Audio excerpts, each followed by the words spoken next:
Bonjour à tous, aujourd'hui on va suivre un tutoriel pour remplacer l'écran sur un iPhone 7. Attention, il s'agit de l'écran simple, sans les éléments prémontés. Pour réaliser cette réparation, vous aurez besoin bien sûr de la pièce détachée, du kit d'outils spécialement conçu pour cette réparation et du patron de montage qui est offert avec votre commande. On va commencer tout de suite par l'écran. Il s'agit d'un tutoriel pour l'écran standard, sans les éléments prémontés. Vous retrouverez le produit en commentaire dans la vidéo. Vous aurez besoin également du kit d'outils spécialement conçu par Bricophone pour réaliser cette réparation. Et enfin, vous retrouverez également ce produit en kit prêt à réparer qui comprend en plus de la pièce détachée, le patron d'aide au montage adhésif, un manuel de réparation avec toutes les photos et le kit d'outils complet. N'oubliez pas que vous bénéficiez de 10% de remise avec votre code YouTube et le patron d'aide au montage est offert avec votre commande. C'est une réparation qui est assez simple, il faut compter une demi-heure et la difficulté notée 3 sur 5. On va commencer tout de suite par vérifier que vous avez bien un iPhone 7. Vous regardez au dos et le numéro de modèle, ça doit être A1660 ou A1778 pour un iPhone 7. Voilà, alors avant toute réparation, bien sûr, on va éteindre le téléphone. Ensuite, on va passer à la première étape. On va ouvrir l'iPhone 7. Pour cela, si jamais votre écran est cassé, et pour que la ventouse puisse adhérer, il va falloir poser un petit adhésif. Donc nous, on a un adhésif professionnel, mais bien sûr, vous pouvez placer n'importe quel adhésif pour que la ventouse puisse faire effet si jamais votre écran est brisé.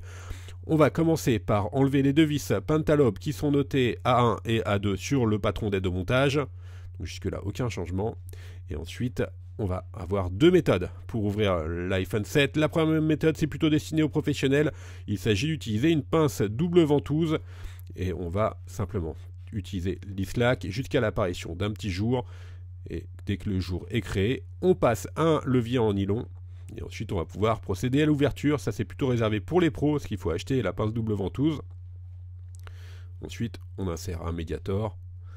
Et on va passer à l'ouverture. On va déjà voir avant l'ouverture la deuxième méthode, celle qui est la plus courante, c'est d'utiliser la ventouse qui est incluse dans le pack d'outils. On va tirer sur la ventouse jusqu'à l'apparition d'un jour. Ensuite, on place un petit médiator entre le châssis de la vitre et l'écran. Si jamais vous n'arrivez pas à ouvrir votre téléphone, il faudra au préalable chauffer le contour de la vitre pour pouvoir ramollir le double face, parce qu'il y a un petit peu de double face entre la vitre et le châssis, pour pouvoir plus facilement décoller l'écran.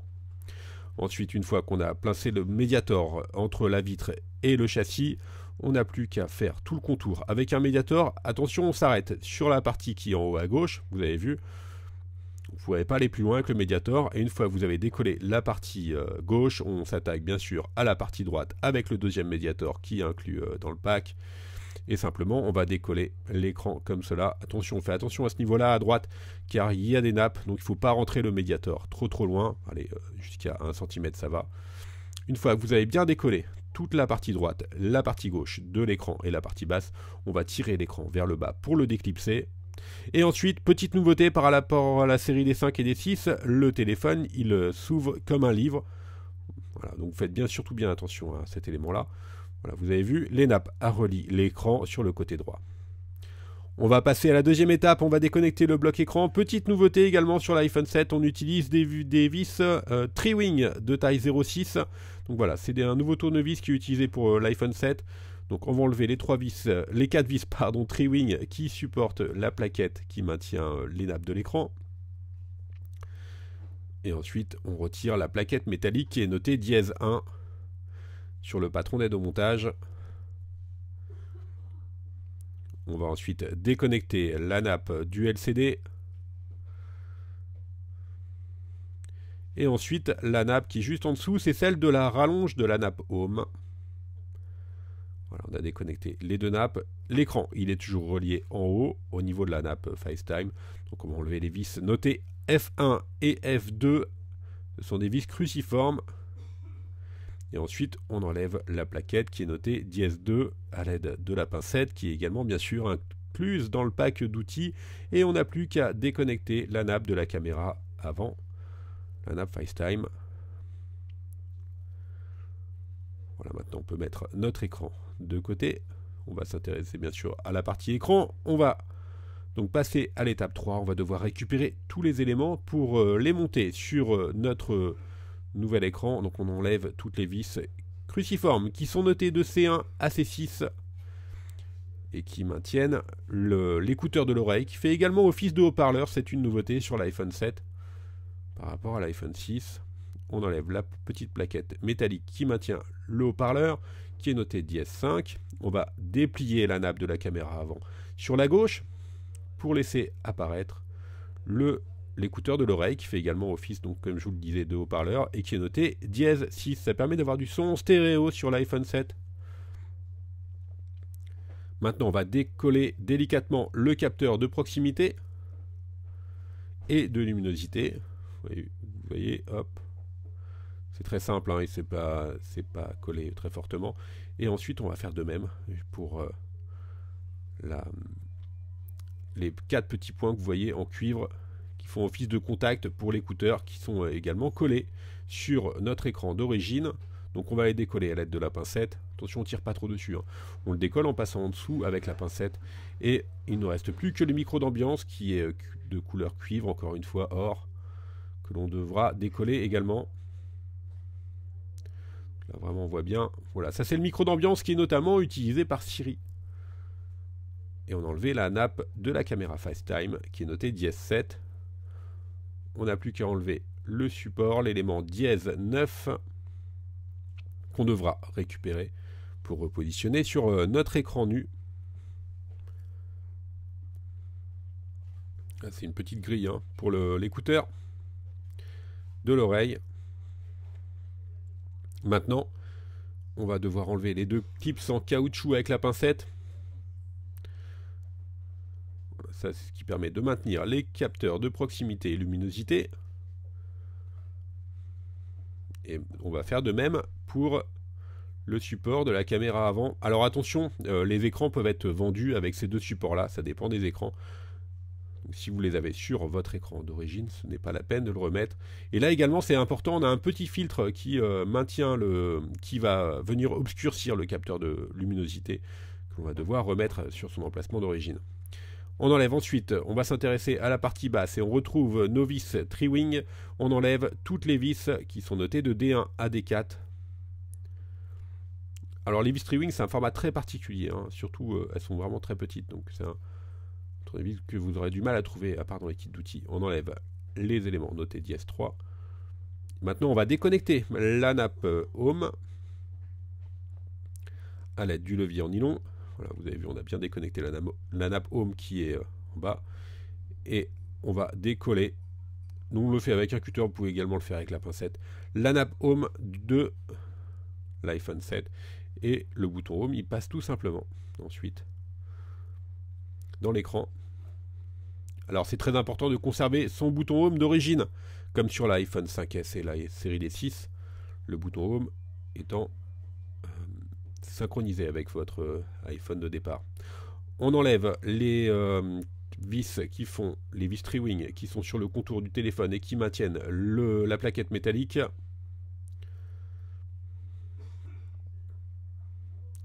Ensuite, on n'a plus qu'à retirer la plaquette métallique en commençant par soulever sur le haut et ensuite on va dégager simplement les nappes de l'écran. On va les décoller, elles sont très légèrement collées sur le châssis métallique.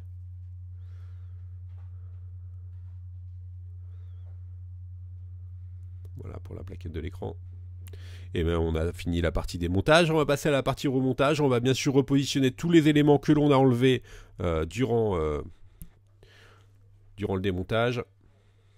Voilà, on va commencer par le petit filtre qui permet d'obscurcir le capteur de proximité. Le filtre il est blanc. Ça c'est une nouveauté également sur l'iPhone 7. C'était un filtre qui était existant sur la série des 4 et des 4S. Notamment sur le 4S. Un petit retour en arrière pour nous. Allez, on remet le clips de la caméra avant sur son emplacement d'origine. On va remettre également la petite grille qui est notée dièse 9 qui sert de support pour l'écouteur de l'oreille. Donc là, vous ne pouvez pas vous tromper, hein, tout simplement les clips et les éléments, ils vont être remis exactement sur leur emplacement d'origine. Donc, il n'y a pas d'erreur possible à ce niveau-là si vous suivez le tuto. On remet également le clips du capteur de proximité et luminosité. Ensuite, bien sûr, on enlève le petit adhésif rouge. On n'a plus qu'à remettre notre plaquette métallique qui est notée dièse 10.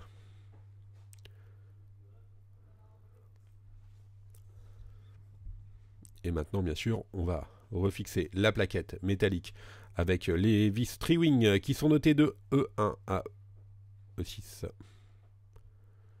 De F1 à F6, pardon. On fait attention à pas trop appuyer, bien sûr, sur l'écran LCD qui est juste en dessous.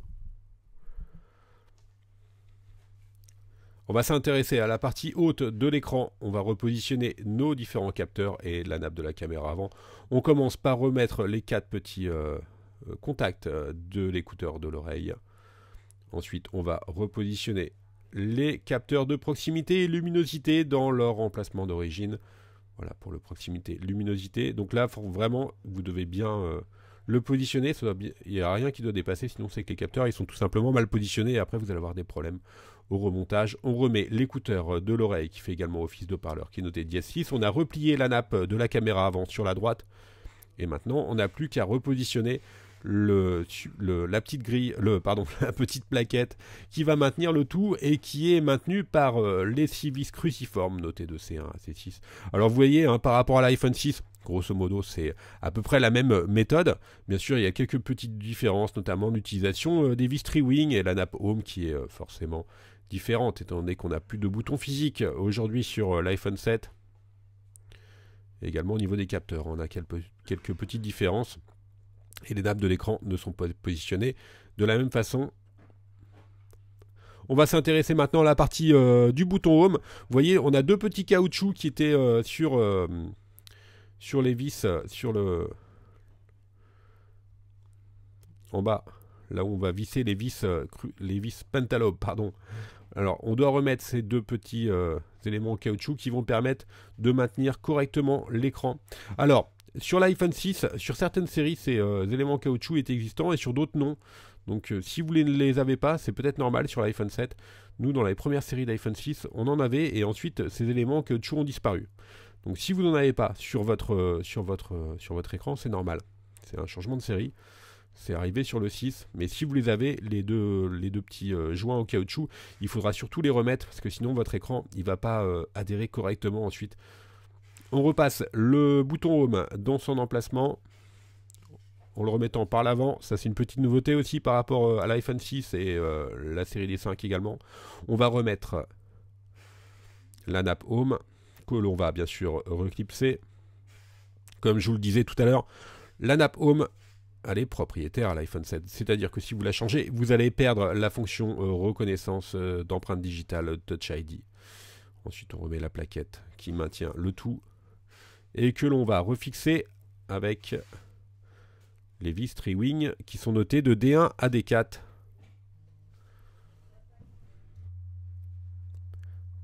Voilà, on a repositionné nos vis Tri-Wing. Là, on a quasiment fini le remontage de l'écran. Il est même fini. On n'a plus qu'à remettre notre nouvel écran qu'on a prémonté nous-mêmes sur notre téléphone. On va commencer par refixer les 3 nappes de l'écran, à savoir la nappe de la caméra avant, donc de la FaceTime, qui va gérer également, vous l'avez compris, les capteurs de proximité, luminosité, le micro d'ambiance, l'écouteur de l'oreille qui fait également office d'haut-parleur. Donc si vous avez des petits problèmes sur ces éléments-là, ça peut être lié à la nappe FaceTime également. Donc, et bien sûr, elle gère, j'ai oublié de l'indiquer, la caméra avant, d'où son nom. On refixe la petite plaquette qui nous permet de maintenir la caméra qui est maintenue elle-même par 2 vis qui sont les vis F1 et F2, pas de problème. On va remettre notre écran sur la droite. Alors cette nouveauté de l'écran qui se déplie sur la droite, c'est à notre avis pour faciliter les réparations, notamment les réparations de batterie, parce qu'on n'est plus obligé d'enlever l'écran maintenant par exemple pour changer la batterie ou Taptic Engine ou le connecteur dock, même si nous on vous le conseille fortement, on y reviendra sur les différents tutos. Entre temps, on a refixé la nappe du bouton Home et on va remettre la nappe de l'écran. Depuis le 6S, la nappe, il n'y a qu'une nappe pour gérer le tactile et le LCD. On remet notre élément dièse 1 qui est maintenu par 4 vis Tri-Wing que l'on a enlevé au tout départ et qui sont notés de B1 à B4. Alors là c'est aussi un élément important, l'apparition de ces vis Tri-Wing. C'est une nouveauté. On refixe l'écran, on va le replier. Là on le remet, on le reclipse par le haut, vous vous rappelez, on le reclipse par le haut et ensuite, voilà, on voit bien. Et ensuite on va faire pression sur tous les côtés. On reviendra sur l'adhésif qui permet l'étanchéité plus ou moins établie de l'iPhone 7 et on remet les deux vis Pentalob. Pour l'étanchéité du téléphone, je vous invite à vous rendre sur notre site internet pour avoir plus d'infos à ce niveau-là. Nous, on a fait le tutoriel juste 2 semaines avant la sortie du téléphone, donc on n'avait pas encore tous les éléments, mais il y aura sûrement des joints à rajouter pour conserver l'étanchéité du téléphone. N'oubliez pas que vous bénéficiez de 10% de remise avec le code YouTube. Le tutoriel est maintenant terminé. Je vous remercie d'avoir suivi ce tutoriel. N'hésitez pas à nous contacter par mail, par chat ou encore par téléphone pour avoir plus d'infos. Merci à tous et à bientôt pour de nouveaux tutoriels.